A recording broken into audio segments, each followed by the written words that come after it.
Dear student, I welcome you again to your favorite channel, that is Chemistry Gurukul. Previously, we have read multiple things in the halogen derivative sections, and we have also understood the preparation methods.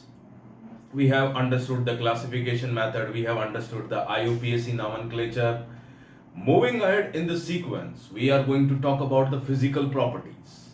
That is the boiling point, the color combination, the color exhibition, the solubility, the density, and the differentiation of boiling point and melting point in terms of isomers. That means we are going to discuss about the increasing order of ortho, meta, para directive compounds or dihalogen derivatives.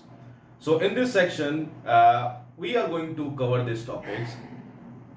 Moving ahead in the sequence, the next video will be covering the chemical properties of the halogen compounds, that is halogen derivatives, particularly nucleophilic substitution reaction, electrophilic substitution reaction, elimination reaction, and multi compounds, and what kind of examples we can cover. Every single thing will be discussed in the upcoming videos.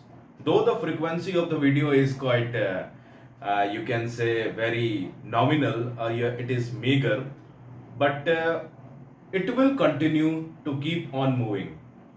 Please believe this channel. The Chemistry Gurukul will keep on uploading the video from time to time. Though it takes time, whenever I am free, I usually enjoy this session and keep on motivating you. तो चलिए आज start करते हैं हम कौन सा, that is physical properties of halo alkanes. Physical properties. Physical properties के अंदर जो सबसे पहले हम बात करने वाले हैं वो क्या है, फिजिकल स्टेट के बारे में. क्या क्या चीज हम इसमें कवर करेंगे, एक बार फ्लो चार्ट बना लेते हैं. सबसे पहले हम बात कर लेंगे फिजिकल स्टेट के बारे में.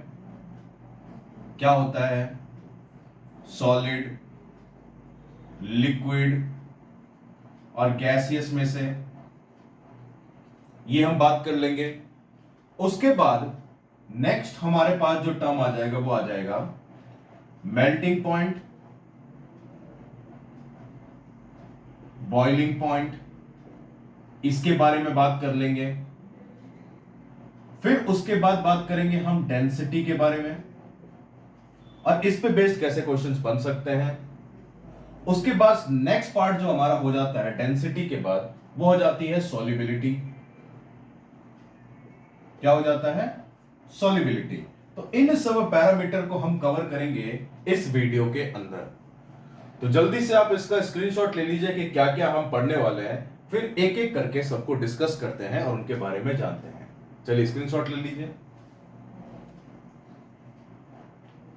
चलिए आगे बढ़ते हैं और हम बात करते हैं किसकी, फिजिकल स्टेट की. काफी दिनों के बाद वीडियो शूट कर रहे हैं तो एनर्जी बहुत हाई है और हम तैयार हैं अपने हथियार के साथ. फिजिकल स्टेट के बारे में हम बात करेंगे. फिजिकल स्टेट के अंदर सबसे पहले तो हमको पता होना चाहिए कि जो लोअर हेलो एल्केन्स है, लोअर हेलो एल्केन्स की हम बात करते हैं. जैसे कि लोअर हेलो एल्केन्स में हम आ जाते हैं किसके बारे में, फर्स्ट हमारे पास आ जाता है, जैसे मान लिया मैंने क्लोरो इथेन ले लिया. क्या ले लिया, क्लोरो इथेन. क्लोरो इथेन को कैसे बताओगे, C2H5Cl. This is chloro ethane. Chloro ethane ले लिया हमने. या ले लीजिए आप bromo ethane. Bromo ethane C2H5Br, इनको ले लिया. और ले लो आप जैसे कि क्लोरोमीथेन, क्लोरोमीथेन CH3Cl, ये ले लिया हमने. मतलब एक से दो से तीन, ज्यादा से ज्यादा कार्बन. कितने, C1, C2 और C3, ज्यादा से ज्यादा ये जो मेंबर्स होंगे C1, C2 and C3, they will be gaseous in nature. They will be gaseous in nature. That means इनके बीच में जो वंडरवॉल फोर्सेस ऑफ अट्रैक्शन है, कौन सा forces of attraction? Van der Waals forces of attraction. ये कैसा होता है generally?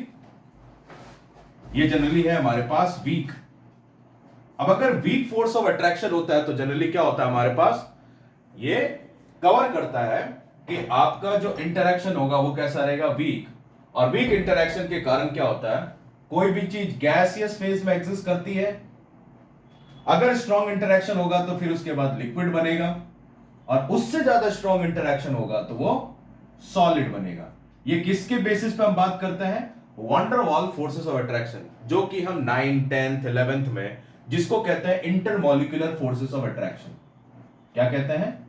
Intermolecular forces of attraction.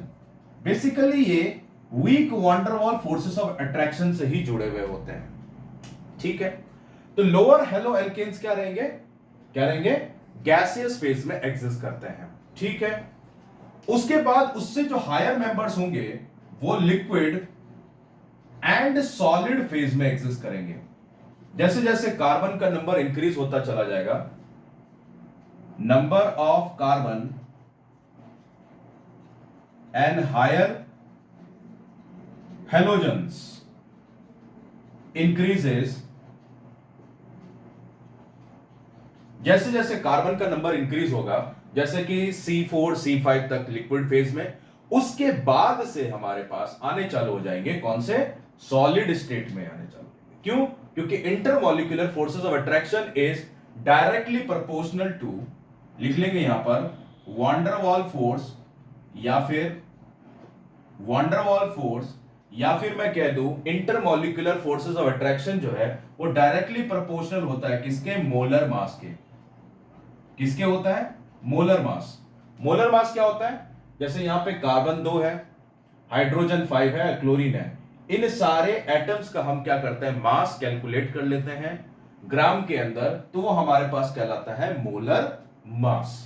तो van der Waals force directly proportional to molar mass है. मतलब जैसे जैसे कार्बन चेन बढ़ता जाएगा तो मोलर मास बढ़ता चला जाएगा, और जैसे जैसे मोलर मास बढ़ेगा वैसे ही वंडरवॉल फोर्सेस ऑफ अट्रैक्शन भी बढ़ेगा. क्या होगा? बढ़ेगा. ठीक है. ये बात हमको समझ में आ गई. तो मतलब हायर एल्केन्स जो है या फिर हायर हेलो एल्केन्स जो है वो क्या होंगे? लिक्विड और सॉलिड स्टेट में एग्जिस्ट करते हुए हमको नजर आएंगे. ये बात आपने समझ लिया होगा. तो ये छोटी सी बात हो गई किसके बारे में? फिजिकल स्टेट के बारे में. इससे ज्यादातर क्वेश्चन नहीं बनते हैं. इससे क्वेश्चन नहीं बनते हैं. क्वेश्चन कहां से बनेगा वो धीरे धीरे सीखेंगे. पहले जल्दी से इसका स्क्रीनशॉट ले लीजिए ताकि मैं इसको रब करके आगे बढ़ सके. ले लीजिए.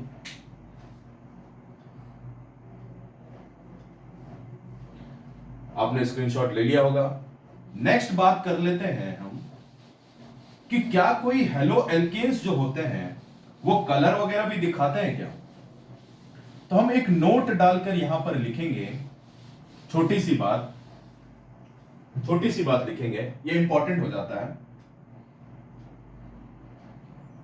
कलर से बात करें तो हम ध्यान रखिएगा, लोअर हेलो एल्केन्स के अंदर ही, क्या बोला मैंने? लोअर हेलो एल्केन्स के अंदर ही जो ब्रोमीन रिलेटेड हेलो एल्केन्स होते हैं और जो आयोडीन रिलेटेड हेलो एल्केन्स होते हैं, ये दोनों कलर दिखाते हैं. लेकिन कब दिखाते हैं? जब इसको सनलाइट में डाला जाए. किस में डाला जाए? सनलाइट में डाला जाए. तो ध्यान रखिएगा, ब्रोमीन कलर देता है और आयोडीन भी कलर देता है. आयोडीन का कैसा आता है? वॉयलेट कलर आ जाता है. ब्रोमीन का कैसा आएगा? ब्राउनिश कलर आएगा. कैसा दिखेगा हमको? Brownish colour. इसका कैसा दिख जाएगा हमको? वॉयलेट. लेकिन ये कब दिखेगा? जब इसको सनलाइट में डालोगे. तो फ्री रेडिकल मैकेनिज्म यहां फॉलो होगा. कौन सा mechanism? Free radical. Free radicals बनते हैं, इलेक्ट्रॉन्स एक्साइट होते हैं, और वो क्या दिखाते हैं? Characteristic colour. तो ब्रोमीन और आयोडीन का हेलो एल्केन्स होता है, ये भी किस में दिखता है, लोअर में। तो इजिली इलेक्ट्रॉन एक्साइट होकर के सनलाइट के प्रेजेंस में कैरेक्टरिस्टिक कलर दिखाते हैं। तो ये हो जाता है कलर टेस्ट इनके लिए। ये भी किस में दिखेगा आपको, लोअर हेलो एल्केन्स में, जिसमें वंडरवॉल इंटरैक्शन या वंडरवॉल अट्रैक्शन कैसा होगा, वीक होगा। वीक होगा, इजिली एक्साइट होगा, कम स्टेबल होगा, तो उसमें क्या होगा कि ये कैरेक्टरिस्टिक कलर जल्दी दिखा पाएंगे। ठीक है, ये बात आपने समझ लिया कलर के बारे में। अच्छा, अब आ जाते हैं नेक्स्ट स्टेट में। कलर के बारे में हमने जान लिया,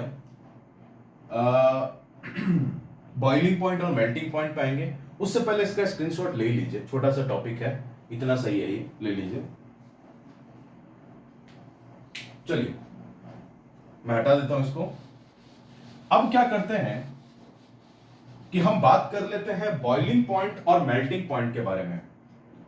बॉइलिंग पॉइंट पहले हम बात कर लेंगे, फिर उसके बाद हम बात करेंगे मेल्टिंग पॉइंट के बारे में। ठीक है, बॉइलिंग पॉइंट के बारे में आप जानते ही होंगे। बॉइलिंग पॉइंट क्या होता है, अगर आपको आता है तो अच्छी बात है, नहीं आता है तो कोई बात नहीं, मैं डेफिनेशन लिखा देता हूं। देखिए क्या होता है,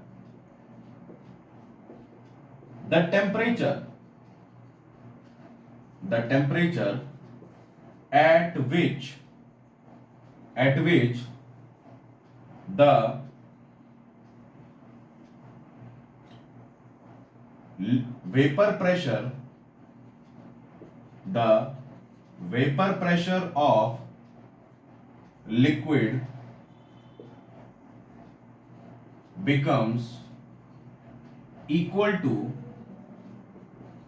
atmospheric pressure,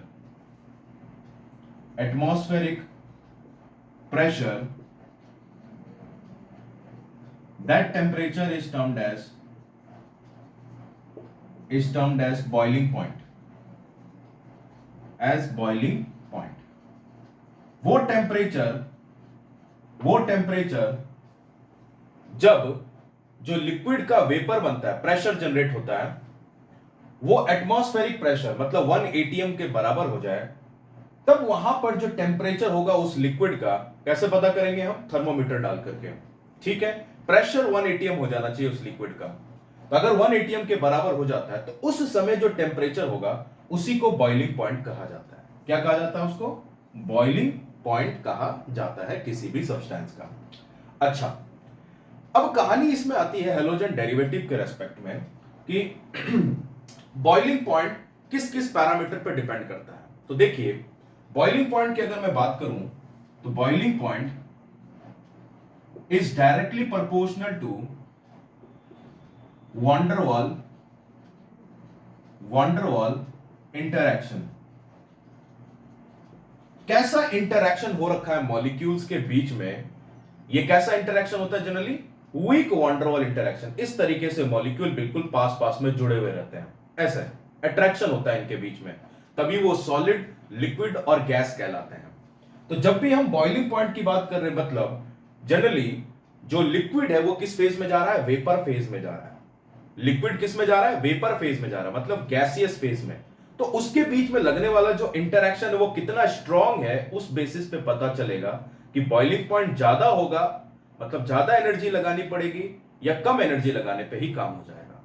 तो ये वंडरवॉल इंटरैक्शन पे डेफिनेटली डिपेंडेंट करता है, कौन, बॉइलिंग पॉइंट। और अभी हमने एक रिलेशन बताया था, क्या बताया था कि वंडरवॉल इंटरैक्शन जो है वो डायरेक्टली प्रोपोर्शनल हो जाता है किसके, मोलर मास के। आप कहेंगे ये क्या, बेटा ध्यान रखिएगा, मोलर मास का बढ़ने का मतलब क्या है, मास बढ़ने का मतलब क्या है कि नंबर ऑफ इलेक्ट्रॉन्स बढ़ेंगे, नंबर ऑफ प्रोटॉन्स बढ़ेंगे। तो जितने इलेक्ट्रॉन और प्रोटॉन बढ़ेंगे उतना अट्रैक्शन फोर्स बढ़ेगा, और जितना अट्रैक्शन फोर्स बढ़ेगा उतना क्या होगा, वंडरवॉल इंटरैक्शन स्ट्रांग होता चला जाएगा। और जितना वंडरवॉल इंटरैक्शन स्ट्रांग होता चला जाएगा, उसको लिक्विड से वेपर फेज में लाने के लिए जो एनर्जी है वो भी ज्यादा लगने लग जाएगी। तो कहने का अर्थ है कि boiling point is directly proportional to van der Waals interaction. जितना स्ट्रांग इंटरैक्शन होगा उतनी ज्यादा एनर्जी लगेगी, और जितनी ज्यादा एनर्जी लगेगी बॉइलिंग पॉइंट उतना ज्यादा होगा। अब बॉइलिंग पॉइंट इंटरेक्शन जो है वॉन डेर वाल इंटरेक्शन वो किस पे डिपेंड कर रहा है? मोलर मास। मोलर मास मतलब न्यूक्लियॉन्स एंड इलेक्ट्रॉन्स की जो क्वांटिटी है वो धीरे धीरे इंक्रीज होने लग जाती है, उससे इंटरेक्शन स्ट्रांग होने लग जाता है। ठीक है, न्यूक्लियर फोर्स बढ़ेगा और नंबर ऑफ इलेक्ट्रॉन्स बढ़ेंगे तो डेफिनेटली अट्रैक्शन तो बढ़ेगा ही। अट्रैक्शन बढ़ेगा तो van der Waals interaction strong होगा, स्ट्रांग होगा तो बॉइलिंग पॉइंट बढ़ेगा।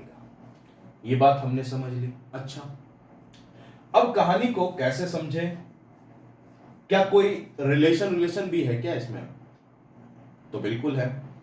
इस पॉइंट को नंबर दे देते हैं फर्स्ट, इसको दे देते हैं सेकंड, इसके बारे में और बात करते हैं।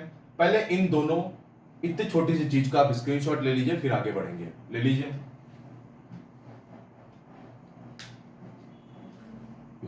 ले लिया आपने स्क्रीनशॉट, चलिए बेहतर है। अब देखिए, ये बात तो हमको समझ में आ गई है कि जहां पर भी मोलर मास का कॉन्सेप्ट लग जाएगा वहां पर कहानी सही हो जाएगा। लेकिन अगर मान लेते हैं कि हमारे पास जो चीज दे रखी है वो आइसोमर्स है। क्या दे रखा है? आइसोमर्स। आइसोमर्स मतलब जिनका मॉलिक्यूलर फॉर्मूला सेम होगा लेकिन स्ट्रक्चरल ओरिएंटेशन अलग अलग होगा। जैसे कि मैंने मान लिया, जैसे ले लिया मैंने, जैसे CH3 CH, यहां पे लिखा Cl और यहां पे लिख दिया CH3। ठीक है, इसको मैं ऐसे भी लिख सकता हूं CH3 CH2 CH2 और Cl। इसको ऐसे भी लिखा जा सकता है। दोनों का मॉलिक्यूलर फॉर्मूला देखिए आप। कार्बन कितने हैं? 1 2 3। यहां पर कार्बन कितने हैं? 3। हाइड्रोजन कितने हैं? 3 और 3 6 और 1 7। और क्लोरीन कितने हैं? 1। ये इसका मॉलिक्यूलर फॉर्मूला हो गया। इसका मॉलिक्यूलर फॉर्मूला देखिए, कार्बन कितने? 1 2 3 C3 3 2 5 2 7, हाइड्रोजन 7 और क्लोरीन 1। दोनों का मॉलिक्यूलर फॉर्मूला सेम है लेकिन ओरिएंटेशन अलग अलग है। इसको ध्यान रखिएगा, इसको हम कहते हैं आइसो। इसको कौन सा ग्रुप कहते हैं? आइसो। इसके लिए वर्ड हम क्या यूज करते हैं? नॉर्मल चेन, या फिर हम N से बताते हैं। इसका कॉन्फ़िगरेशन लिखोगे और इसका कॉन्फ़िगरेशन लिखेंगे तो क्या लिखेंगे? कार्बन कितने हैं? टोटल 3। 3 के लिए हम क्या यूज करते हैं? Propyl, isopropyl. आइसोप्रोपाइल और आगे क्या लगाओगे? क्या लगाओगे? Chloride, isopropyl chloride. ये आ जाएगा इसका नाम। इसका नाम क्या हो जाएगा? N। टोटल कार्बन कितने हैं? 3, तो N प्रोपाइल क्लोराइड हो जाएगा। ये दोनों का नाम है। कौन सा नेम है? Common name. कौन सा नेम है ये? Common name. तो आप क्या देख रहे हो? इसके रेफरेंस में, इसमें अगर ध्यान से देखो आप, तो इसमें ब्रांचिंग हो रही है। क्या हो रही है इसके अंदर? ब्रांचिंग, ब्रांच बनने चालू हो गए। देखिए यहां से ब्रांच निकल रहे हैं इसके। तो ये वाली चीज जो है ये कहलाती है ब्रांचिंग। क्या कहलाती है? ब्रांचिंग। तो इसके रेस्पेक्ट में बात किया गया कि अगर आइसोमर्स हो जाए, ये आ जाए और ये आ जाए, और हमसे पूछे कि इन दोनों में ज्यादा बॉइलिंग पॉइंट किसका होगा, क्या इन दोनों का सेम बॉइलिंग पॉइंट है? तो आंसर है नहीं। दोनों में से किसका ज्यादा है? नहीं पता। कैसे पता करें? तरीका है। क्या तरीका है?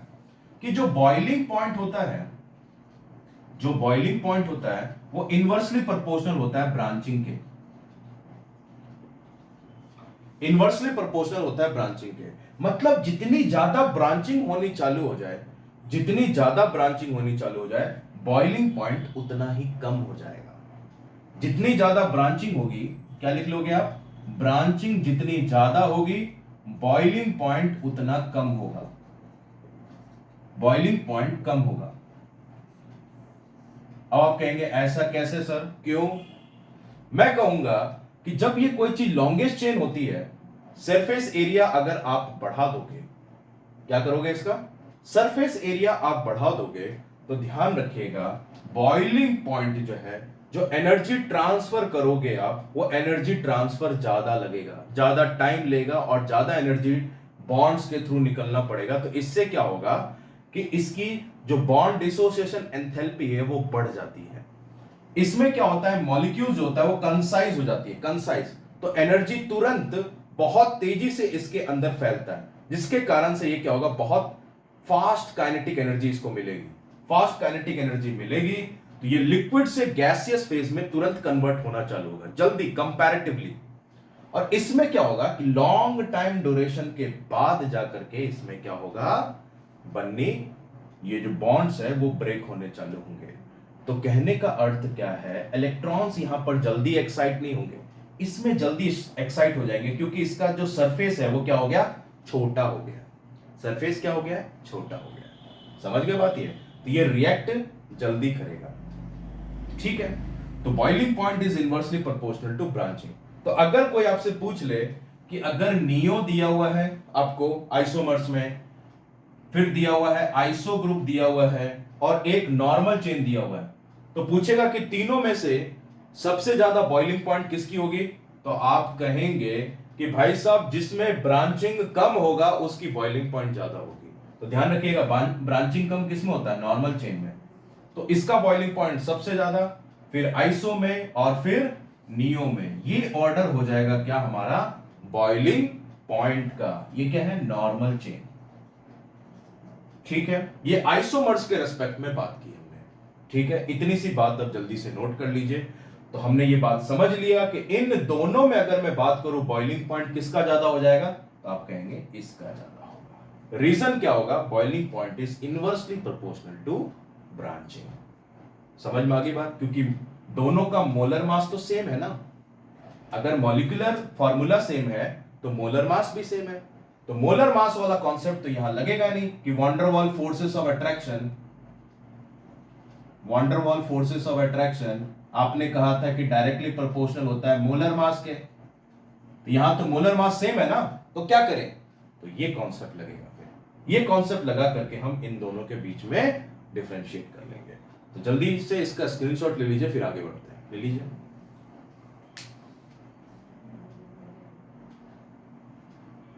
चलो, आपने स्क्रीनशॉट ले लिया होगा।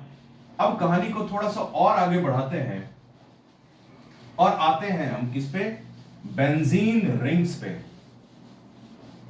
कि बेंजीन डेरिवेटिव कंपाउंड्स के अंदर क्या होगा, क्या कहानी चलेगी वहां पर। तो हमारे पास जनरली क्या होता है, देखिए मैं किसकी बात कर रहा हूं, die halogen derivatives, die halogen derivative, और पर्टिकुलरली मैं किसकी बात कर रहा हूं, बेंजीन के अंदर। जैसे कि मैंने क्या किया, ये बेंजीन रिंग ले लिया, ठीक है। यहां पर लिखा मैंने Cl और एक मैंने यहां लिख दिया Cl। तो ध्यान रखिएगा, इसके रेस्पेक्ट में मैं इसको क्या कहूंगा, ऑर्थो पोजीशन। ये अगर पैरा हो जाएगा तो ये पोजीशन क्या कहलाएगा, ऑर्थो। तो इसके रेस्पेक्ट में ये ऑर्थो है, तो मैं इसका नाम कैसे दूंगा, लिखूंगा ऑर्थो। दोनों क्लोरीन है तो क्या वर्ड यूज करेंगे, डाई। क्या यूज करेंगे, डाई। ऑर्थो डाई क्लोरो, और ये क्या चीज है, benzene. Ortho di chloro benzene कहलाएगा ये। इसी तरीके से मैंने और लिख लिया, यहां पे लिखा Cl, यहां पे लिख दिया Cl। इसके रेस्पेक्ट में ये कौन सा पोजीशन हो गया, मेटा पोजीशन। तो इसको नाम क्या देंगे, Meta dichloro benzene, Meta dichloro benzene, ये नाम दे दिया हमने। तीसरा ये बना दिया हमने, यहां पे लिखा Cl और यहां पे लिख दिया मैंने Cl, ठीक है। इसके रेस्पेक्ट में ये पोजीशन क्या कहलाएगा, पैरा। तो मैं इसको नाम क्या दूंगा, para dichloro benzene, para dichloro benzene, ये नाम दे दिया हमने। ये क्या है, die halogen derivatives, die halogen derivatives, ठीक है। अब पूछता कि ये है तो आइसोमर्स, क्यों आइसोमर्स है, क्योंकि इनका फॉर्मूला देखोगे तो मॉलिक्यूलर फॉर्मूला क्या बन जाएगा, C6H4Cl2, C6H4Cl2।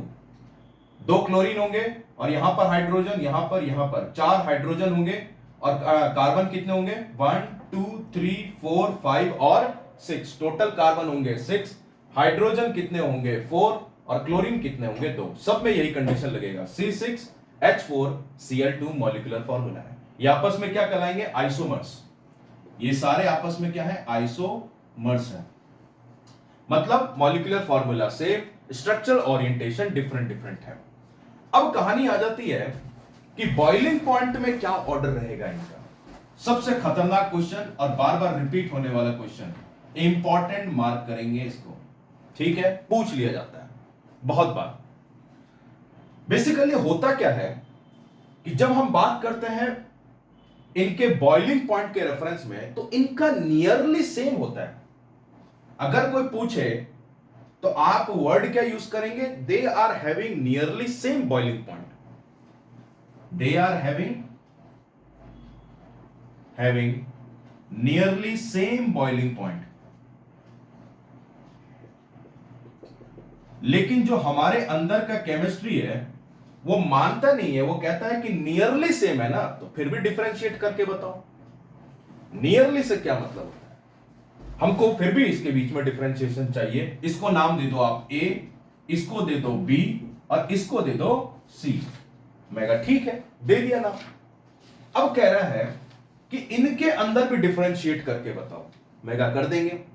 मैं कहूंगा कि सबसे कम इसके अंदर जो बॉइलिंग पॉइंट होगा वो किसका होगा, मेटा डाइक्लोरोबेंजीन। रीजन क्या है लिखेंगे भी। सबसे कम किसका होगा, मेटा डाइक्लोरोबेंजीन का बॉइलिंग पॉइंट। इसके पीछे का रीजन भी खंगाल देंगे, तो मतलब बी सबसे कम होगा। उसके बाद ऑर्थो और पैरा का लगभग सेम होता है, बिल्कुल टक्कर की बात है। लेकिन फिर भी इसमें बाजी जो है वो कौन मार जाता है, ऑर्थो।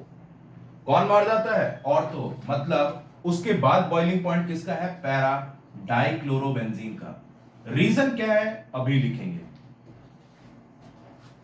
और फिर उसके बाद कौन आ जाएगा, ऑर्थो डाइक्लोरोबेंजीन। अब रीजन समझते हैं इसका, रीजन समझते हैं। तो ये हमारा ऑर्डर रहेगा बॉइलिंग पॉइंट का, सिर्फ किसका, बॉइलिंग पॉइंट का। ध्यान रखिएगा, मेल्टिंग पॉइंट में कहानी चेंज हो जाएगी। क्या कहानी इसकी देखिए। बेसिकली हमने प्रीवियस लेक्चर्स में इनका रेजोनेंस देखा था। क्या देखा था इनका, रेजोनेंस। तो जब हम रेजोनेंस को पढ़ते हैं तो यहां से देखिए ध्यान से, आपने देखा होगा कि रेजोनेंस के अंदर एक हाइब्रिड बनता है ऐसे, और यहां पर डेंसिटी होती है, इलेक्ट्रॉन डेंसिटी यहां पर और यहां पर, और इस तरीके से हमारे पास हेलोजन पे बनता है पार्शियल डबल बॉन्ड कैरेक्टरिस्टिक्स। ये हमने देखा था प्रीवियसली। तो अगर आप ध्यान देखोगे तो यहां पे मेटा पोजीशन पे कहीं पर भी इलेक्ट्रॉन डेंसिटी नहीं है, मेटा पोजीशन पे कहीं भी इलेक्ट्रॉन डेंसिटी नहीं है, मतलब इसकी पोलैरिटी कम है। इसकी पोलैरिटी क्या है, कम है। मतलब इन तीनों के अंदर अगर मैं बात करूं तो सबसे कम प्लस आर इफेक्ट। ध्यान रखिएगा यहां पर ये क्या दिखाता है, plus are effect, positive resonating effect दिखाता है ये। मतलब ये इलेक्ट्रॉन डोनेटिंग स्पीसी है, इलेक्ट्रॉन विड्रॉइंग नहीं है। तो ये प्लस आर इफेक्ट दिखाता है, पॉजिटिव रेजोनेटिंग इफेक्ट, ठीक है। तो जब ये पॉजिटिव रेजोनेटिंग इफेक्ट दिखाता है तो मेटा पोजीशन पे तो यहां पर डीएक्टिवेशन हो रहा है। मेटा पोजीशन पे क्या हो रहा है, यहां पे डीएक्टिवेशन। मतलब क्या है कि यहां पर अगर मैं इन प्रोडक्ट्स की बात करूं तो सबसे ज्यादा स्टेबल प्रोडक्ट्स जो हमारे पास है वो मेटा वाला नहीं बनता। कौन सा बनता है, पैरा और ऑर्थो। कौन सा बनता है ज्यादा स्टेबल, ऑर्थो एंड पैरा। तो मेटा पोजीशन वाला जो प्रोडक्ट है वो अपने आप में इनस्टेबल ही है, अनस्टेबल है। तो जब अनस्टेबल है तो जल्दी ये बॉइल हो जाएगा, जल्दी बॉइल हो जाएगा। तो जल्दी बॉइल हो जाएगा तो इसका बॉइलिंग पॉइंट सबसे कम, मेल्टिंग पॉइंट भी इसका सबसे कम होता है। ये बात आप समझ में आ गई। क्या रीजन है इसका, पॉजिटिव आर इफेक्ट। अब कहानी आती है कि ऑर्थो और पैरा में क्यों ऑर्थो ज्यादा हो जाता है। समझिएगा, समझना कहानी को। बेसिकली होता क्या है कि जब इन दोनों का डाइपोल मोमेंट देखते हैं, किनका, ए और सी का, इन दोनों का, तो होता क्या है कि अगर आप यहां पे देखो तो यहां पर क्लोरीन है, ऊपर की तरफ डाइपोल मोमेंट ले रहा है, ऊपर की तरफ ले जा रहा है, पॉजिटिव और नेगेटिव पोल बन रही है। यहां पर क्या बन रहा है, पॉजिटिव और यहां पे नेगेटिव पोल। यहां पर देखो तो इस तरफ बन रहा है पॉजिटिव और नेगेटिव पोल। तो अगर मैं इसका नेट इफेक्ट पता करूं कि इलेक्ट्रॉन किस तरफ मूव करेगा, इधर मूव करेगा या इधर मूव करेगा, तो आप कहेंगे कि सर यहां पर भी तो क्लोरीन लगा हुआ है एग्जैक्टली सेम पोजीशन पे, और यहां पर भी क्लोरीन लगा हुआ एग्जैक्टली सेम पोजीशन पे। तो मतलब ना तो ये एग्जैक्टली ऊपर जाएगा ना एग्जैक्टली नीचे जाएगा, बिल्कुल बीच में ही रह जाएगा। तो जब बीच में ही रह जाता है तो इसकी पोलैरिटी कुछ जनरेट नहीं होगी, यहां पर इसका डाइपोल मोमेंट जीरो हो जाता है। पैरा पोजीशन पे क्या होता है, इसका डाइपोल मोमेंट जीरो हो जाता है। क्यों जीरो है? क्योंकि इसका सिमेट्रिकल कंडीशन बन चुका है, सिमेट्रिकल, और सिमेट्री में डाइपोल मोमेंट जीरो होती है। क्या होती है? जीरो। क्योंकि ये नेट इफेक्ट जो है डाइपोल मोमेंट का, ये इधर जा रहा है और ये इधर जा रहा है, तो नेट डाइपोल मोमेंट एक दूसरे को कैंसल आउट कर देंगे। कैंसल आउट कर देंगे तो क्या हो जाएगा? Dipole moment zero. मतलब ये नॉन पोलर हो गया। क्या हो गया? ये नॉन पोलर। क्या हो गया? ये नॉन पोलर हो गया पैरा। तो जब ये नॉन पोलर है, इसका डाइपोल मोमेंट कम है, तो ध्यान रखिएगा यहां पर पोलैरिटी जीरो के बराबर हो चुकी है। तो इन दोनों के रेस्पेक्ट में अगर हम बात करेंगे, इसमें डाइपोल मोमेंट का इफेक्ट आने लग जाता है। डाइपोल मोमेंट का इंटरेक्शन आएगा, पॉजिटिव एंड नेगेटिव पोल मिलेगा। तो ध्यान रखिएगा पॉजिटिव और नेगेटिव पोल में दो मॉलिक्यूल्स के बीच में अट्रैक्शन बढ़ेगा। दो मॉलिक्यूल्स के बीच में अट्रैक्शन बढ़ेगा पोल्स क्रिएट होने के कारण। तो पोल्स क्रिएट होने के कारण इसमें और इसमें अगर हम बात कर लें तो यहां पर पोलैरिटी ज्यादा है, तो पॉजिटिव और नेगेटिव पोल में अट्रैक्शन ज्यादा है। अट्रैक्शन ज्यादा है तो आसानी से नहीं टूटेगा, थोड़ा ज्यादा टाइम लगाएगा। इसलिए ऑर्थो का बॉइलिंग पॉइंट पैरा से ज्यादा होता है। ये बात आपको समझ में आई? इसी को हम पॉइंट्स में लिख लेंगे। उससे पहले इसका स्क्रीनशॉट ले लो जल्दी से।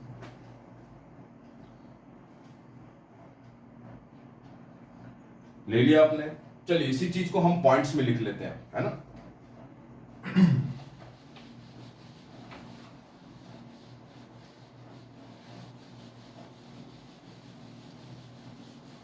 क्या कहानी है इसकी पॉइंट्स में, देखिए।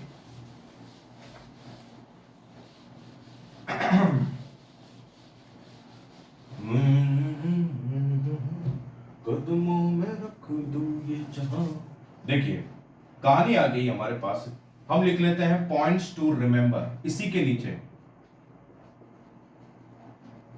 क्या है? Points to remember. Positive R effect is shown predominantly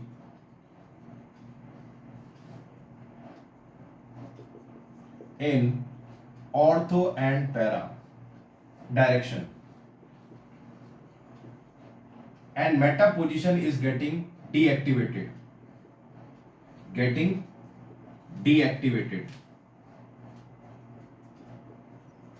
electrons नहीं मिल रहा है इसको, डीएक्टिवेटेड है। ठीक है। अब अगर हम बात करें ऑर्थो एंड पैरा में, ortho and para, the ortho is having more boiling point than para isomer.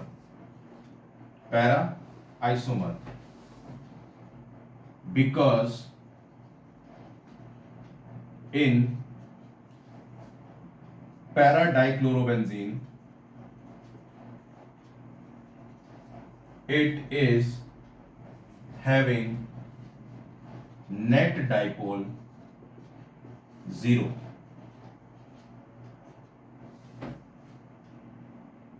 Net dipole is 0, due to which the ortho dichlorobenzene is having slightly upper hand in terms of dipole moment, which increases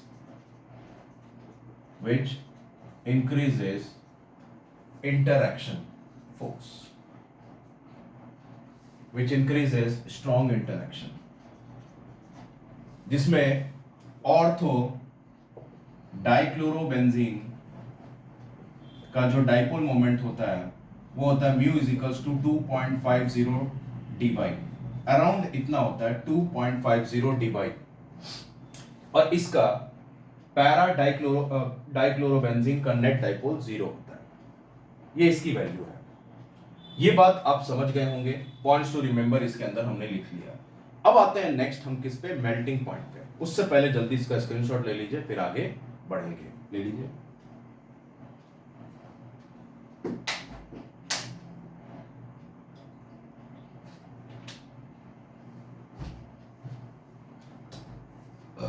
चलिए आगे बढ़ते हैं और कहानी लेते हैं हम melting point की।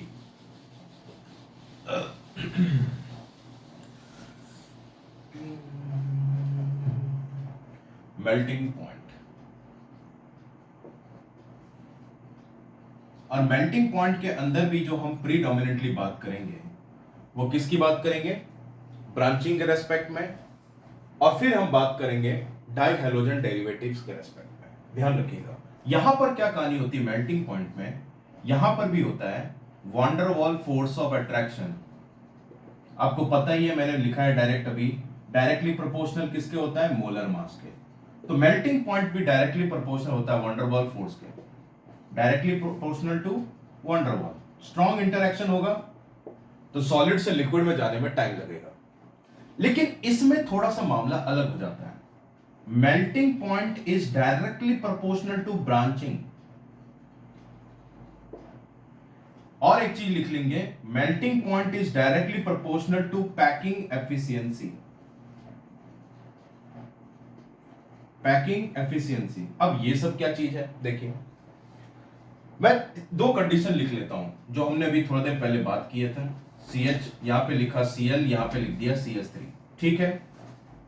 फिर लिखा मैंने CH3, CH2, CH2 और फिर लिख दिया Cl। यहां पे लिखा A, यहां पे लिख दिया मैंने B। CH3 CHCl और CH3 CH3 CH2 CH2 और Cl लिख दिया हमने। ये दो आइसोमर्स हैं आपस में, ठीक है। एक में ब्रांचिंग है, एक में ब्रांचिंग नहीं है। ये नॉर्मल चेन है। क्या है ये, नॉर्मल चेन, और इसको हम क्या कह देते हैं, आइसो ग्रुप, ठीक है। अच्छी बात है। अब मेल्टिंग में क्या होता है ध्यान रखिएगा, मॉलिक्यूल्स जब बिल्कुल पास पास में होंगे, मतलब ब्रांचिंग जितनी ज्यादा होगी, एक तो ऐसे होगा स्ट्रेट ऐसे, अब इसी चीज को मैं मोर करके ऐसे कर दूं तो ये थोड़ा थोड़ा गोल होने लग जाएगा, स्फीयर की तरह होने लग जाएगा। इसी चीज को मैं मोल्ड करके ऐसे कर दूं, मोल्ड कर दूं, तो क्या होगा, धीरे धीरे जो ये बड़ा सा दिखा था वो धीरे धीरे ऐसे स्ट्रक्चर होने लग जाएगा। देखिए, फिर और पास में ब्रांचिंग करोगे तो थोड़ा सा और स्ट्रक्चर होगा, मतलब धीरे धीरे क्या होगा, ये सीधी चेन दिख रही है वो शेप लेने लग जाएगा किसका, स्फीयर का। किसकी तरह दिखने लग जाएगा, दूर से स्फीयर की तरह। तो मतलब सरफेस एरिया क्या हो रहा है, घट रहा है। सरफेस एरिया क्या हो रहा है, घट रहा है। ब्रांचिंग बढ़ेगी तो होगा क्या कि मॉलिक्यूल्स बिल्कुल पास पास में आने लग जाएंगे। तो मॉलिक्यूल्स जब पास में आते हैं तो क्या होता है, पैकिंग स्ट्रांग होती है। पैकिंग का मतलब क्या है, पैकिंग का मतलब क्या है, अच्छी पैकिंग कब कहा जाता है, जब हर एक पार्ट को इजीली कवर किया गया हो, हर एक पार्ट को पूरे तरीके से कवर किया गया हो। तो अगर कोई चीज स्ट्रेट है, ऐसे खुला है, और उसको आप इजीली ऐसे लेने आ जाओगे तो मतलब धीरे धीरे धीरे धीरे उसकी पैकिंग क्या हो रही है, स्ट्रांग हो रही है। पैकिंग क्यों स्ट्रांग हो रही है, क्योंकि मॉलिक्यूल्स बिल्कुल पास में आ रहे हैं। तो जब मॉलिक्यूल्स बिल्कुल पास पास में आने लग जाते हैं तो वो किसका शेप ले लेता है, सॉलिड। किसका शेप ले लेता है, वो सॉलिड का शेप लेने लग जाता है। किसका शेप लेने लग जाता है, सॉलिड। इंटरैक्शन स्ट्रांग होने लग जाती है, ब्रांचिंग बढ़ेगी तो क्या होगा, सॉलिड फेज में आ जाएगा धीरे धीरे। जब सॉलिड में आएगा और स्ट्रांग इंटरैक्शन होगी तो उसको मेल्ट करने में टेम्परेचर ज्यादा लगेगा, मेल्ट करने में टेम्परेचर ज्यादा लगेगा। और जब मेल्ट करने में टेम्परेचर ज्यादा लगेगा तो क्यों लगेगा, क्योंकि इसकी पैकिंग कैसी है, स्ट्रांग, तो जल्दी मेल्ट नहीं होगा। तो इसीलिए पैकिंग एफिशिएंसी पर डिपेंड करता है मेल्टिंग पॉइंट। और जितनी ज्यादा ब्रांचिंग होगी मतलब उतना राउंड स्ट्रक्चर बनने लग जाएगा। क्या बनने लग जाएगा, राउंड स्ट्रक्चर। और जितना राउंड स्ट्रक्चर उतनी क्लोज पैकिंग, जितनी क्लोज पैकिंग उतना ज्यादा टेम्परेचर लगेगा उसको मेल्ट होने में। तो मेल्टिंग पॉइंट क्या होगा, बढ़ेगा। समझ गए। तो इन दोनों में अगर मेल्टिंग पॉइंट के रेस्पेक्ट में बात करूं, मेल्टिंग पॉइंट के रेस्पेक्ट में बात करूं तो मेल्टिंग पॉइंट किसका ज्यादा हो जाएगा? इसका। बॉइलिंग पॉइंट किसका ज्यादा होगा? इसका। दोनों में फर्क है, ये चीज ध्यान रखेंगे आप। मेल्टिंग पॉइंट इसका ज्यादा, इसका मेल्टिंग पॉइंट कम। क्लियर हो गई बात ये? तो ब्रांचिंग में ये चीज हमको देखनी होती है। इतनी छोटी सी बात आपको समझ में आ गई होगी। जल्दी से इसका स्क्रीनशॉट ले लीजिए, फिर आगे बढ़ते हैं। चलिए, आपने स्क्रीनशॉट ले लिया होगा। अब अगर बाय चांस ऐसा कह दें कि सर आप तो बहुत मजे ले रहे हो। कैसे मजे ले रहे हो? आपने कहा van der Waals force is directly proportional to molar mass. अब अगर ऐसा लिखा हुआ जाए CH3 CH2 CH2 और लिखा हुआ जाए Cl, ठीक है, और एक में लिख दे CH3 CH2 CH2 और लिख दे Br, और कहा बॉइलिंग पॉइंट और मेल्टिंग पॉइंट का ऑर्डर लिखो। अब इसमें दोनों में ब्रांचिंग नहीं है, अब क्या करें? दोनों में ब्रांचिंग नहीं है तो अब क्या करें? तो मैं कहूंगा कि इसको लिखो A, इसको लिखो B, ठीक है, अच्छी बात है।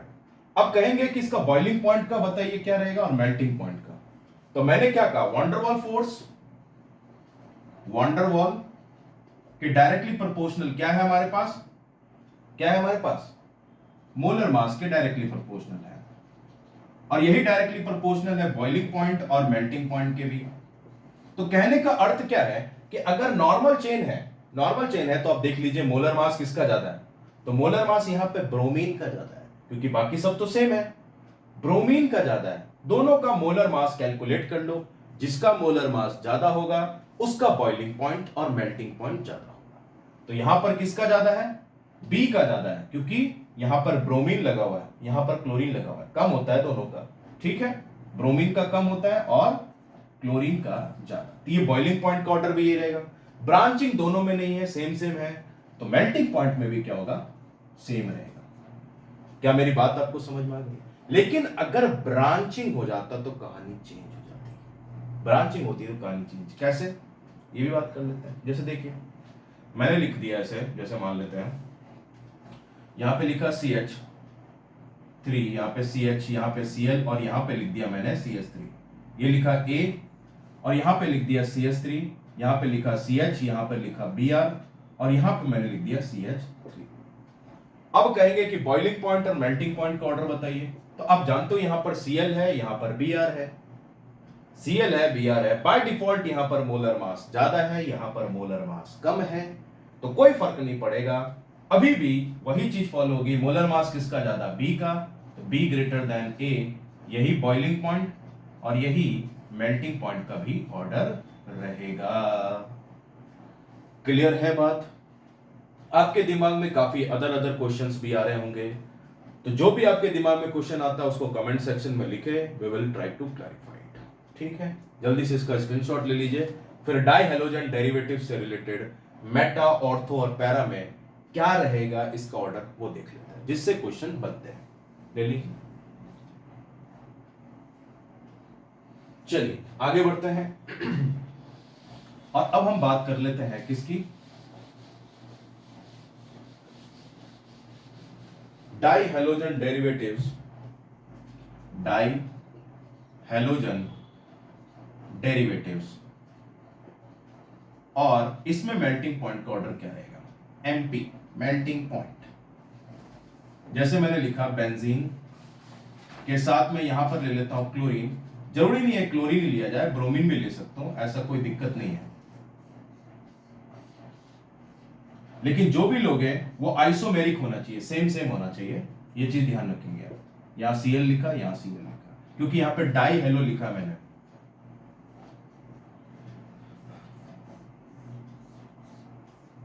यहां पे लिखा Cl, यहां पे लिख दिया Cl। तो ये कौन सा है हमारे पास? Para position. ये कौन सा है? Meta position. ये कौन सा है? ऑर्थो। इसको लिखेंगे ऑर्थो डाइक्लोरोबेंजीन, ठीक है। इसको क्या लिखोगे आप? मेटा डाइक्लोरोबेंजीन, ठीक है। इसको क्या लिखेंगे हम? Para dichlorobenzene. अब देखिए यहां पर कहानी हो जाता है थोड़ा सा चेंज। मेटा अनडिस्प्यूटेबली यहां पर भी हारेगा। क्यों? क्योंकि इसमें प्लस आर इफेक्ट नहीं है, नहीं है। तो ऑर्डर जो होगा मेल्टिंग पॉइंट का अभी भी वही रहेगा, क्या रहेगा, मेटा डाइक्लोरोबेंजीन, बॉइलिंग पॉइंट में भी पीछे, मेल्टिंग पॉइंट में भी पीछे। क्यों? क्योंकि इसमें प्लस आर इफेक्ट नहीं है। अब ए और सी में ज्यादा किस में है? तो ध्यान रखिएगा, कभी भी मेल्टिंग पॉइंट की बात आए, किसकी बात आए, मेल्टिंग पॉइंट की बात आए, तो ये डायरेक्टली प्रोपोर्शनल होता है सिमेट्री के।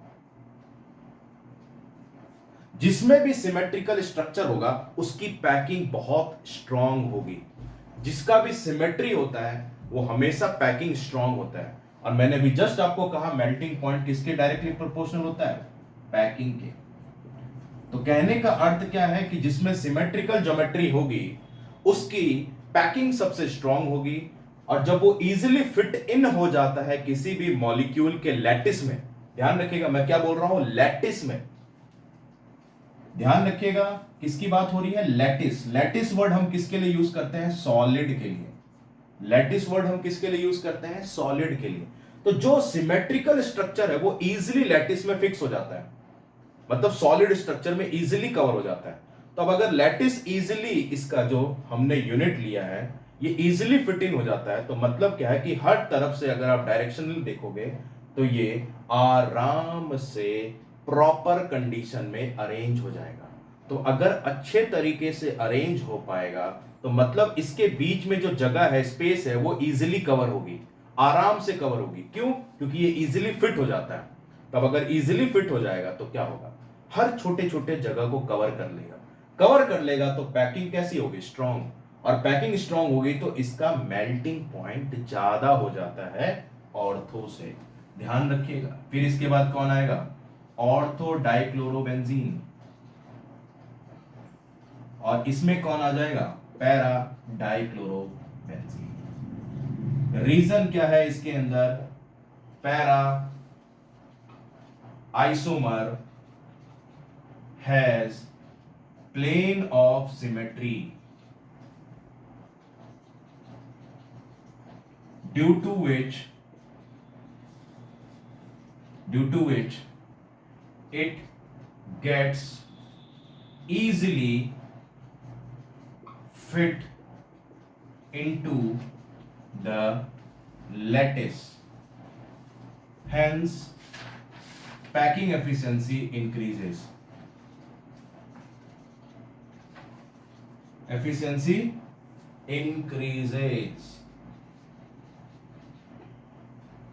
ये कहानी होती है, इसलिए ये ऑर्डर फॉलो होता है। लेकिन ये ऑर्डर किसका है, मेल्टिंग पॉइंट का है।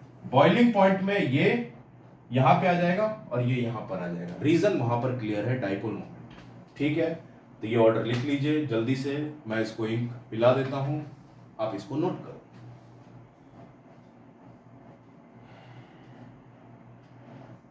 फिर नेक्स्ट टॉपिक जो हमारा हो जाता है वो हो जाता है सॉल्युबिलिटी और डेंसिटी। फिर उसके बाद ये खत्म हो जाएगा। फिर क्या करेंगे, फिर लेंगे डिनर।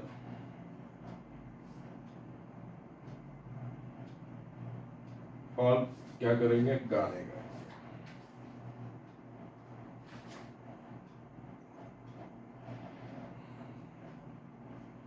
कौन से गाने गाएंगे, अच्छे पुराने।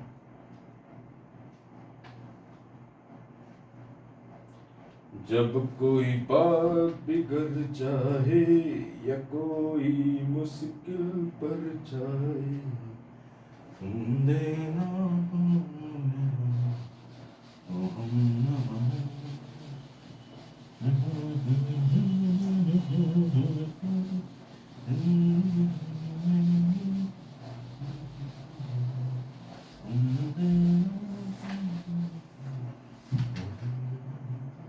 चलिए नेक्स्ट ले लेते हैं हम।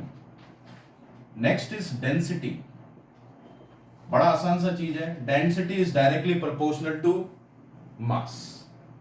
तो कहने का अर्थ है, इसको सिंपल से समझा जाए तो क्या कहूंगा मैं, when the molar mass increases, या फिर कह दो when the higher halogens are included and carbon chain increases. The density increases. The density increases. जैसे कि मैं ले लेता हूं, मैंने लिखा CH3Cl. क्या लिखा? CH3Cl methyl chloride. दूसरा मैंने लिख दिया CH2Cl2. ठीक है, ये जेमिनल डाइहैलाइड हो गया. फिर मैंने लिख दिया CHCl3, ये हो गया क्लोरोफॉर्म. और फिर मैंने लिख दिया CCl4, इसको कहेंगे कार्बन टेट्राक्लोराइड. Carbon tetrachloride. अब आपसे पूछता है कि इनमें से डेंसिटी ज्यादा किसकी है? डेंसिटी ज्यादा किसकी है? तो कुछ नहीं, देख लो क्या लिखा, when the molar mass increases. Molar mass किसका ज्यादा होगा? देखो यहां पर क्लोरीन ज्यादा है, तो डेफिनेटली इसी का ज्यादा होगा. कह रहा हूं when the higher halogens are included. Higher halogens तो है नहीं, सेम सेम हेलोजन है. तो जब सेम सेम हेलोजन आ जाए तो क्या देखो कि किसमें नंबर ऑफ हेलोजन ज्यादा है या फिर मोलर मास किसमें ज्यादा है, वही उसी की डेंसिटी ज्यादा होगी. तो हम क्या लिख लेंगे यहां पर, इसकी डेंसिटी, रीजन यही दोनों लगेगा. डेंसिटी किसकी ज्यादा हो जाएगी? डी, फिर सी, फिर बी और फिर ए. ये ऑर्डर फॉलो होगा, रीजन ऊपर लिखा हुआ है, ये दोनों. इसी तरीके से आपसे पूछ ले, जैसे ऐसे लिख दे, लिख दिया CH3 CH2 Cl, लिख दिया CH3 CH2 Br, CH3 CH2 F और लिख दिया CH3 CH2 I. तो ये तो सेम सेम है कार्बन चेन. कौन ज्यादा है? हेलोजन्स को कहा. क्या लिखा हुआ है? When the higher halogens are included, तो डेंसिटी बढ़ जाएगी. तो देखिए सबसे ज्यादा किसका है? आयोडीन. फिर उसके बाद कौन है? ब्रोमीन. फिर कौन है? क्लोरीन. और फिर कौन है? फ्लोरीन. तो ऑर्डर क्या हो जाएगा? सबसे ज्यादा किसका? डी का. फिर उसके बाद किसका? उसके बाद आ जाएगा बी का. फिर किसका आ जाएगा? ए का. और फिर किसका आ जाएगा? सी का. ये ऑर्डर हो जाएगा डेंसिटी का.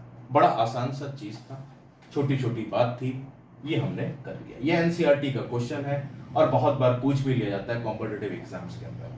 तो अगर पूछ लिया जाता है तो ये चेक कर लो, उड़ा दो इस क्वेश्चन. ठीक है, लिख लीजिए. चलिए नेक्स्ट आगे बढ़ते हैं. डेंसिटी के बाद हमारा जो लास्ट फिजिकल प्रॉपर्टी बच जाता है वो क्या है? सॉल्युबिलिटी. नेक्स्ट है हमारे पास सॉल्युबिलिटी. क्या है सॉल्युबिलिटी? देखिए, जब भी हम सॉल्युबिलिटी के रेस्पेक्ट में बात करेंगे तो मतलब ये हमेशा किसकी बात करेगा? यूनिवर्सल सॉल्वेंट की बात करेगा. किसकी बात करेगा? यूनिवर्सल सॉल्वेंट में क्या वो सॉल्युबल हो पा रहा है या नहीं हो पा रहा है. तो ध्यान रखिएगा, यूनिवर्सल सॉल्वेंट कौन है हमारा? H2O, water. और वाटर में वही सॉल्युबल है जिसके अंदर आयंस होता है. वाटर में वही सॉल्युबल है जो कि पोलर होता है. ठीक है, कौन सॉल्युबल है वाटर के अंदर? जो पोलर है. Because like dissolves in like. मतलब पोलर वाला जो है, पोलर मतलब जिसके अंदर पोल्स होते हैं, positive and negative pole, dipole होता हो, तो वाटर के अंदर डाइपोल होता है. तो अगर इनके अंदर भी, हेलो एल्केन्स के अंदर भी अगर डाइपोल मोमेंट हो जाए तो ये वाटर में सॉल्युबल हो जाएंगे. नहीं तो वाटर में क्या होंगे? सॉल्युबल नहीं होंगे. और अगर लाइट डाइपोल मोमेंट है या कम डाइपोल मोमेंट है तो ये स्प्रेंगली सॉल्युबल होंगे वाटर में. दूसरा कंडीशन क्या है कि वाटर के साथ में ये हाइड्रोजन बॉन्डिंग बनाने चाहिए. इससे भी काम हो जाता है. हाइड्रोजन बॉन्डिंग भी जो बना लेता है वाटर के साथ, वो हाईली सॉल्युबल होता है वाटर में. जो हाइड्रोजन बॉन्डिंग बनाता है वो क्या होता है? Highly soluble in water. Highly soluble in water. और उसके लिए हाइड्रोजन बॉन्डिंग बनाने के लिए एक क्राइटेरिया है. क्या क्राइटेरिया है? FON, फ्लोरीन, ऑक्सीजन और नाइट्रोजन. इनके साथ में ये हाइड्रोजन बॉन्ड बनता है. और दूसरा क्राइटेरिया क्या है, एक हाइड्रोजन होना चाहिए फ्री स्टेट में। क्या होना चाहिए, हाइड्रोजन फ्री स्टेट में। तो हाइड्रोजन चाहिए और FON फ्लोरीन ऑक्सीजन या नाइट्रोजन चाहिए। तो दो मॉलिक्यूल के अंदर अगर या सेम मॉलिक्यूल के अंदर ये चीजें मिल जाती है तो वहां पर हाइड्रोजन बॉन्ड बनता है। या तो इंट्रामॉलिक्यूलर मतलब एक ही मॉलिक्यूल के अंदर, या इंटरमॉलिक्यूलर दो मॉलिक्यूल के बीच में, तो ये कंडीशन बनती है। तो जिसमें हाइड्रोजन बॉन्ड बनेगा वो हाईली सॉल्युबल होगा, जिसमें पोलैरिटी बनेगी डाइपोल बनेगा वो स्प्रैंगली सॉल्युबल होगा, और जिसमें बिल्कुल भी पोलैरिटी नहीं है वो इनसॉल्युबल इन वाटर होगा। ध्यान रखिएगा। तो अब कहानी आ जाती है हमारे पास कि ये बताओ कि जो हमारे हेलो एल्केन्स होते हैं, मैंने लिख दिया CH3 CH2 और लिख दिया Cl, ठीक है, और यहां पर लिख लेता हूं मैं वाटर। ठीक है, वाटर में क्या होगा, यहां पे partial negative partial positive partial positive, यहां पर भी क्या होता है पार्शियल नेगेटिव, इसके ऊपर पार्शियल पॉजिटिव, ठीक है, और इंडक्टिव इफेक्ट दिखाता है तो इसके ऊपर डेल्टा डेल्टा पॉजिटिव, ठीक है, पार्शियल में भी पार्शियल पॉजिटिव, ये इंडक्टिव इफेक्ट है, ठीक है। अच्छा, अब इन दोनों की बात करते हैं। देखो वाटर जब हम लेते हैं तो वाटर के अंदर जरूरी नहीं है कि सिर्फ एक ही H2O, बहुत सारे H2O होते हैं, बहुत सारे H2O होते हैं ऐसे। तो इनके बीच में भी हाइड्रोजन बॉन्डिंग होती है, ध्यान रखिएगा, वाटर और वाटर के बीच में भी। क्यों, कंडीशन क्या था, FON। देखिए यहां पर O दिख रहा है, बिल्कुल दिख रहा है, क्या यहां पर H दिख रहा है, बिल्कुल दिख रहा है। तो इनके बीच में बना हुआ ये इंटरमॉलिक्यूलर हाइड्रोजन बॉन्डिंग, इंटरमॉलिक्यूलर दो मॉलिक्यूल के बीच में इंटरमॉलिक्यूलर हाइड्रोजन बॉन्डिंग। तो अगर इंटरमॉलिक्यूलर हाइड्रोजन बॉन्डिंग बना हुआ तो मतलब ये स्ट्रांग है। अब अगर यहां से यहां पर जाना, देखिए Cl लिखा हुआ है, यहां पर FON नहीं है, यहां पर Cl लिखा हुआ है, FON नहीं है।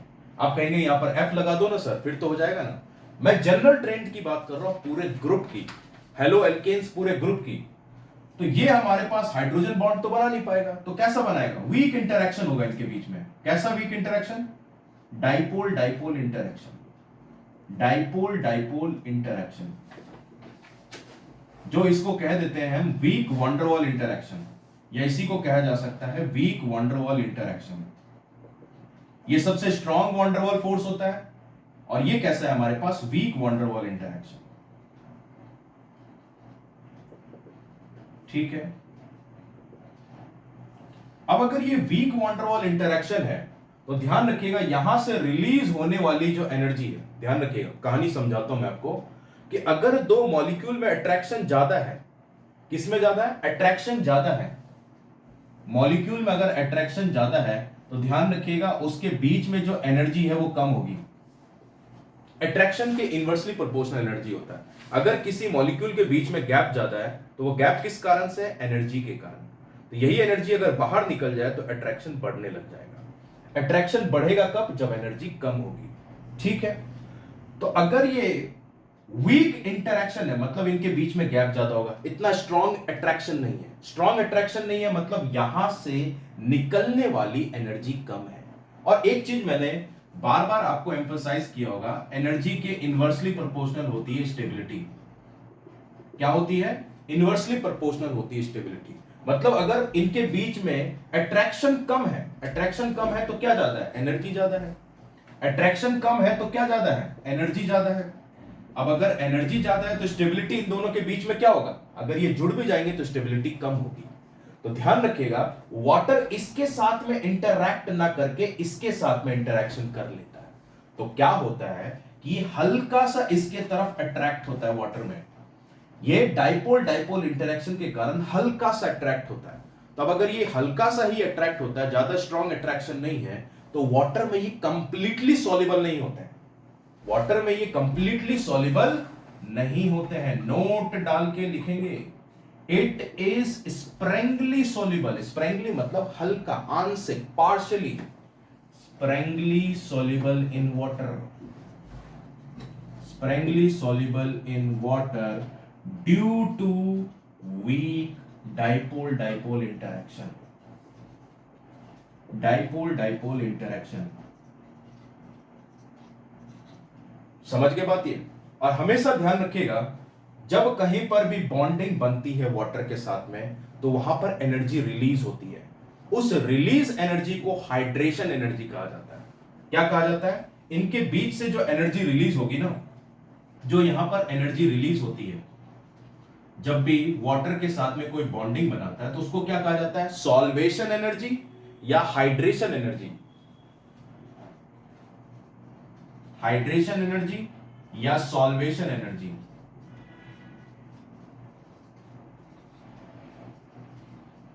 तो यहां पर जो एनर्जी रिलीज हो रही है वो क्या है? कंपैरेटिवली कम है। कम है तो अट्रैक्शन कम है, अट्रैक्शन कम है तो स्टेबिलिटी कम है। बिल्कुल सही बात है। इसलिए ये इससे बॉन्ड ना तोड़ करके इसी के साथ में जुड़ा रहेगा, इसके साथ में बॉन्डिंग नहीं करेगा। तो यहां पर क्या होगा? वीक डाइपोल डाइपोल इंटरेक्शन के कारण ये स्प्रेगली सॉल्युबल। लेकिन जैसे जैसे यहां पर तो अभी हाइड्रोकार्बन पार्ट कम है, कार्बन कम है, जैसे जैसे कार्बन चेन इंक्रीज होने लग जाएगा तो ध्यान रखिएगा, कार्बन क्या होते हैं? हाइड्रोफोबिक होते हैं। कार्बन क्या होते हैं? हाइड्रोफोबिक। तो हम क्या लिख लेंगे? Higher halo alkanes.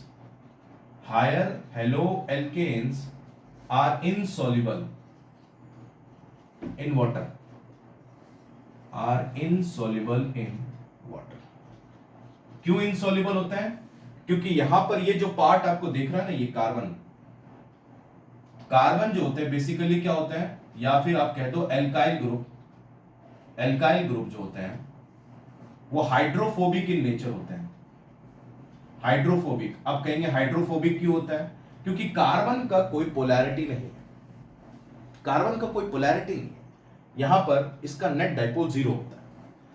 तो ये क्या होता है? Non polar. नॉन पोलर होंगे तो ये क्या होंगे? हमेशा वाटर से दूर भागेंगे। क्यों? क्योंकि वाटर पोलर होता है। वाटर क्या होता है? पोलर। और ये कौन होते हैं? Non polar. तो ये वाटर के साथ में जुड़ना पसंद नहीं करता है, दूर होता है, हाइड्रोफोबिक। तो जैसे जैसे ये नंबर इसका इंक्रीज होने लग जाएगा तो ये इसको चारों बगल से घेर लेगा। किसको? इस छोटे से क्लोरीन को। तो ये वाटर के साथ में इसको जुड़ने ही नहीं देगा, वाटर के साथ में अट्रैक्ट करने ही नहीं देगा। अट्रैक्ट करने ही नहीं देगा तो वाटर में ये सॉल्युबल ही नहीं होगा। तो हायर एल्केन्स क्या हो जाएंगे? इनसॉल्युबल। ये इसकी पूरी कहानी है सॉल्युबिलिटी की। जल्दी से इसका स्क्रीनशॉट ले लीजिए, फिर वाइंड अप करते हैं।